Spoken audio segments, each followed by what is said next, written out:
welcome back to the Celebrity Golf Swing Analysis series. So today we have two special guests, and you can probably tell by my shirt what team I'm on, but we have the Kelce brothers, and we're going to take a look at both of their swings.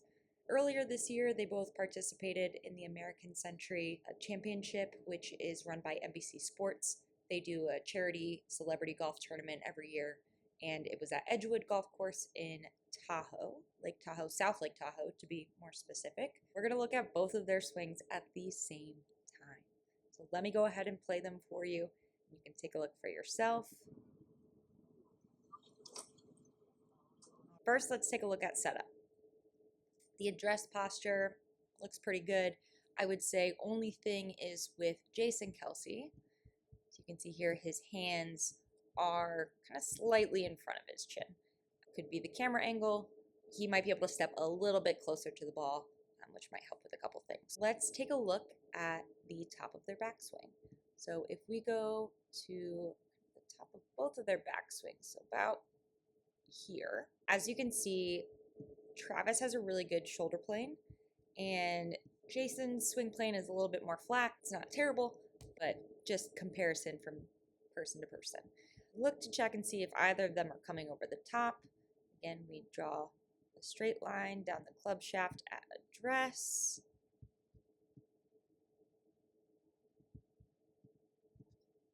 Both of them, and then we'll again take us to the top of the backswing, and we'll draw another line down the forearm.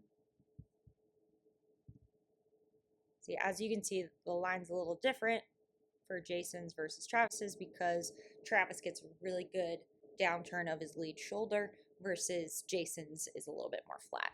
And if we watch where the club goes, and if it stays in the slot, it does for both of them. Perfect, no over-the-top swing, really great. And if we go back to the top of the swing, we also look here for flying elbow. Both of their elbows are pointing in a downward direction, which is great. No flying elbow. The next thing I want to look at is what we call early extension. So whether or not their hips are coming off of this line as they're going through their swing. If we look, they're both staying in posture. Travis may become slightly forward. Jason too, but I feel like the camera angle of Jason's is a little different. So if we were to come back to the left a little bit, I feel like he wouldn't really be coming up from that line. But Travis definitely comes, early extends just a tad, and you can tell as well with how much he has to orderly deviate to get the club back to the ball. It was the same thing that we looked at with Luke Bryan last week, where if you are extending your hips or standing up even a little too early, you have to orderly deviate your hand to be able to get the club back to the ball to make good contact. They both make great contact. Club faces are closed when they make contact, which is great.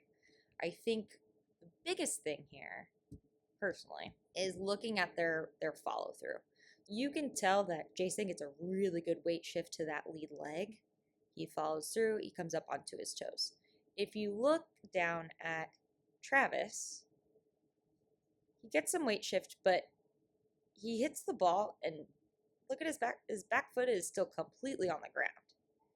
He turns and he just almost shifts his weight a little too late, which is almost like decelerating in your swing versus like really loading that front leg, using as much power as you can to get through the swing.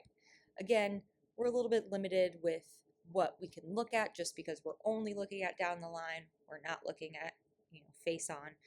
But just from this is what I see. I hope you guys enjoyed this episode. Please note I'm being extremely nitpicky with these swings. And come back next week for another one. Go Birds!